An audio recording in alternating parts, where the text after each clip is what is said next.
Oui, reporter des mondes subtils, c'est un mot que j'aime bien en définitive, comme définition.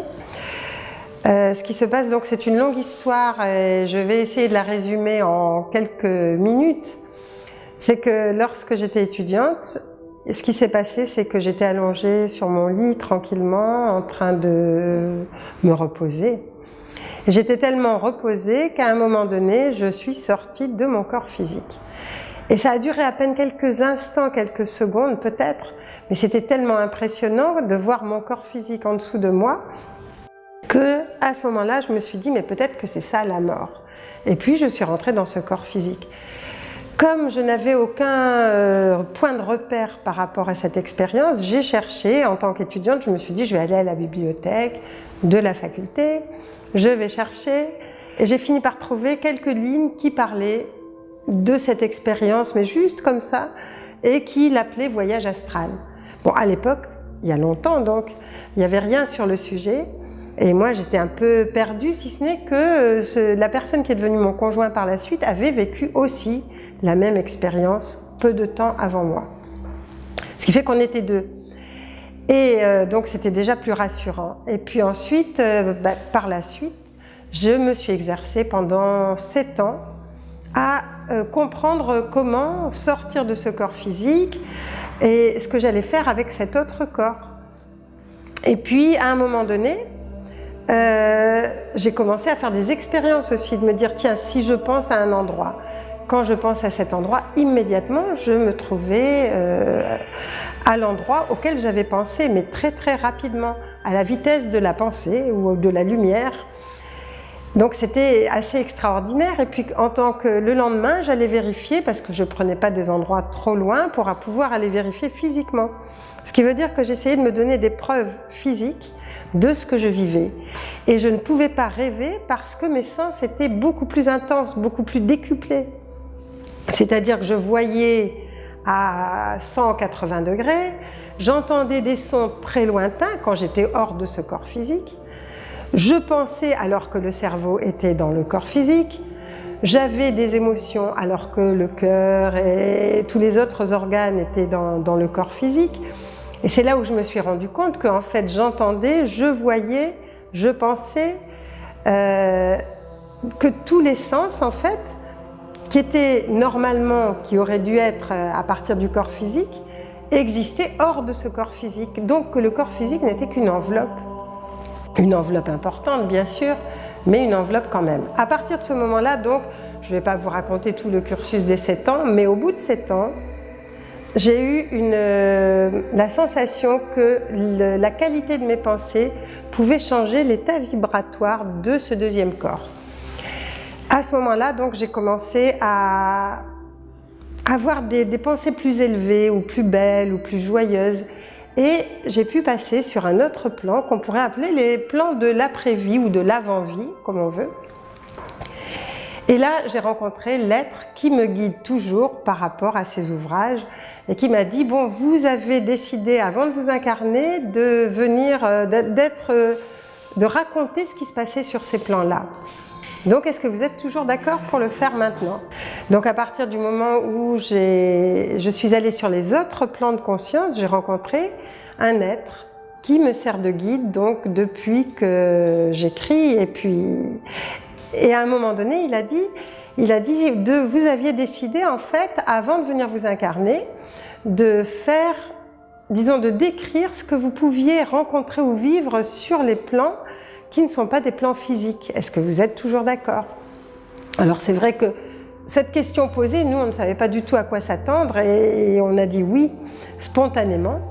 Et à partir de ce moment-là, donc on a commencé à écrire et j'ai commencé, enfin on a d'abord écrit ensemble, ensuite on s'est séparés, donc on a écrit chacun séparément.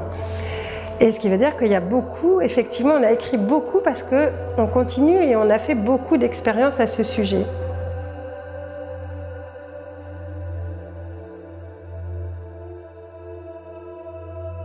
Disons qu'à partir de ce moment-là, on a commencé à écrire et à commencer à écrire ces expériences. Alors il y a un phénomène particulier, c'est que lorsque par exemple je fais une sortie hors du corps, j'ai une mémoire parfaite quand je reviens dans mon corps physique dans les 4 jours qui viennent. Et donc il faut que j'écrive à ce moment-là pour pouvoir décrire tout ce qui s'est passé, en sachant que le temps est très différent sur le plan physique et les plans subtils. Par exemple, je peux faire un voyage astral qui dure 3 heures de temps physique, revenir dans mon corps physique et avoir vécu une expérience de plusieurs jours. Donc ça n'a pas je veux dire, il n'y a pas de rapport, et c'est là où on s'aperçoit que le temps du monde physique n'est pas du tout le même et complètement élastique par rapport au temps des autres mondes. Donc le temps est une illusion aussi. Alors les livres, effectivement j'ai écrit beaucoup de livres parce qu'il y a eu toutes ces expériences, et dans ces expériences, je pourrais dire que le dernier, justement qui sort en Espagne en ce moment, c'est celui sur le voyage astral. Pourquoi? Parce que longtemps on m'a demandé de décrire ou d'aider ou de faire des séminaires sur le voyage astral, et je n'avais jamais voulu parce que je trouvais que c'était beaucoup trop risqué. Si on n'est pas équilibré, faire un voyage astral pour fuir de la Terre, ça donne des catastrophes. Et ça peut donner même une schizophrénie, donc ça peut être grave. Par contre, actuellement, la Terre est en train de passer dans une autre dimension. La Terre est en train, notre planète est en train de s'éthériser. Et ça veut dire quoi, s'éthériser? Ça veut dire qu'elle est en train elle est en train de passer dans une dimension différente. Mais ça veut dire aussi que les personnes qui habitent sur cette Terre, les humains, on commence à capter des choses différentes. Ils commencent à avoir plus de perception, ils commencent à soigner, à avoir des dons, à avoir des capacités, à rentrer en contact avec les mondes subtils. Par exemple, à rentrer en contact avec les êtres de la nature, à avoir de la communication animale, ou à voir des personnes de l'invisible et puis commencer à pouvoir les entendre, donc à avoir des communications.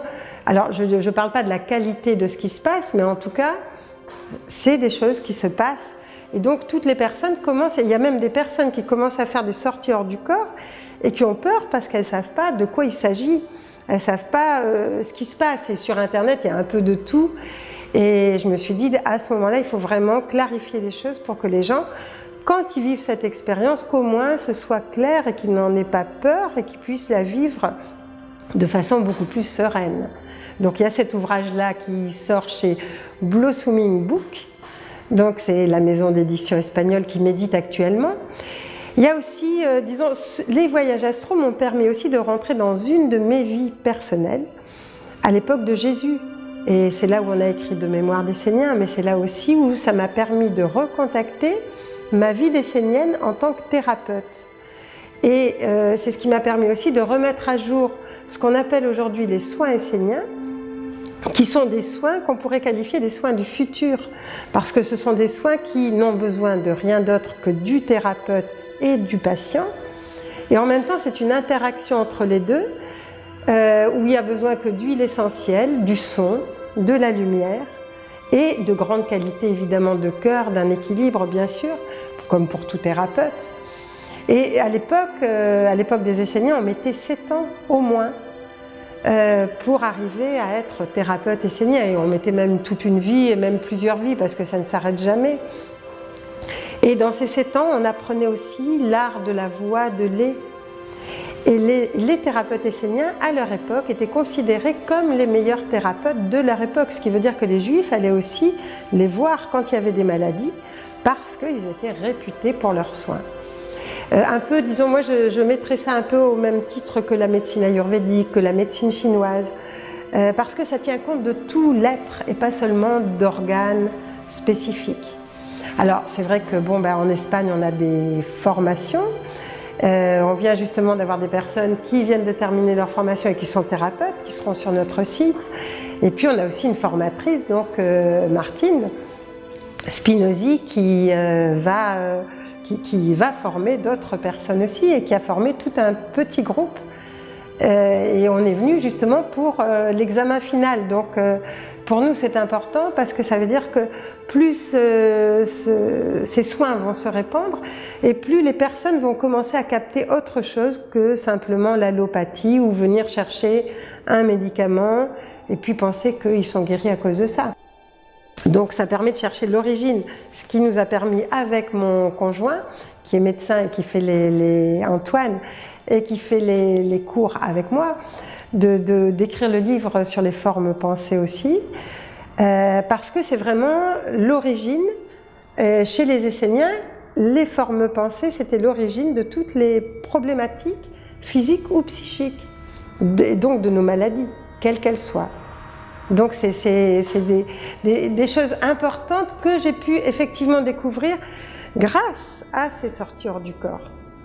Je ne peux pas dire que je fasse ça, je ne fais pas ça quand je n'en ai pas besoin, quand je ne suis pas en train d'écrire un livre.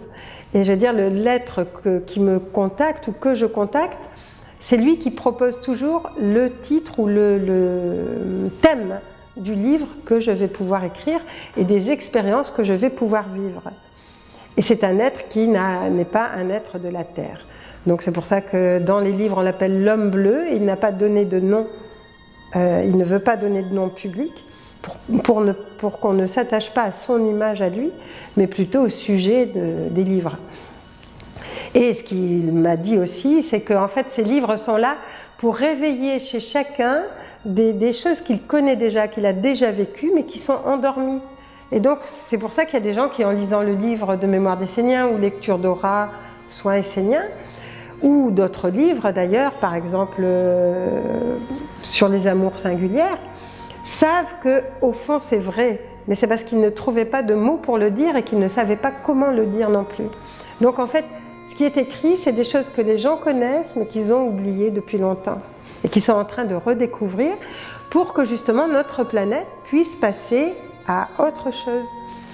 Alors quand je dis la planète, ce qui est important, c'est que jusqu'à présent, dans le monde, alors les voyages astro m'ont permis aussi d'entrer en contact avec d'autres mondes, d'autres planètes, dans le livre Alliance par exemple. Ça aussi, c'est l'histoire sur la planète Vénus. Mais ce que ça m'a permis aussi, c'est de comprendre que la Terre était vraiment une école et qu'on n'avait pas à échapper à cette école parce que c'est une école qui est absolument extraordinaire. Et donc, mais par contre, elle a accepté, je veux dire, elle est comme une fausse note par rapport aux autres planètes qu'on appelle les planètes de l'Alliance, des planètes de notre système solaire. Et elle est en train de regagner sa place.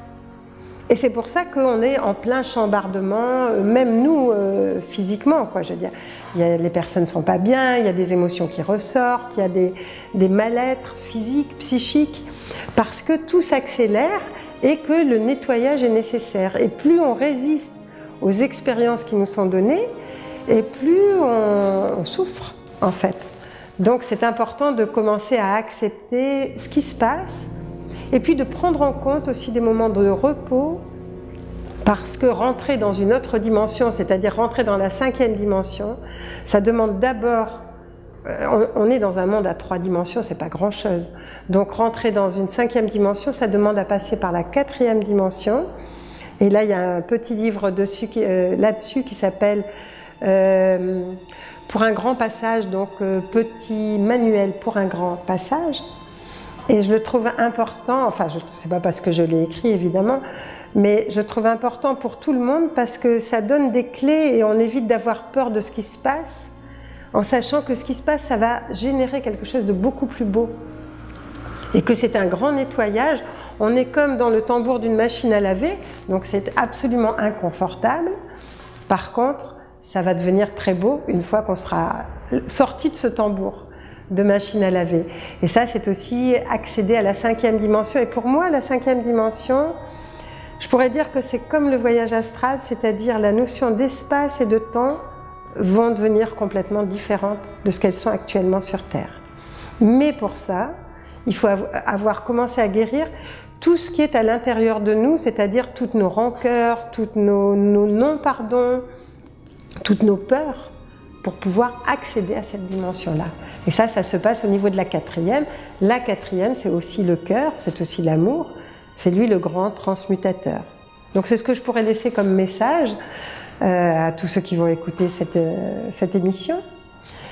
C'est vraiment de commencer à soigner, à se prendre en compte, à s'aimer suffisamment pour se donner du temps, et en même temps à ne pas négliger de soigner tout ce qu'on a laissé en arrière, toutes les choses désagréables qu'on a pu laisser pour vraiment les regarder et pouvoir les laisser partir pour accéder à quelque chose de beaucoup plus beau. Donc effectivement, le monde a l'air complètement dans le chaos, mais c'est un chaos comme un accouchement où à un moment donné va sortir quelque chose de beaucoup plus beau.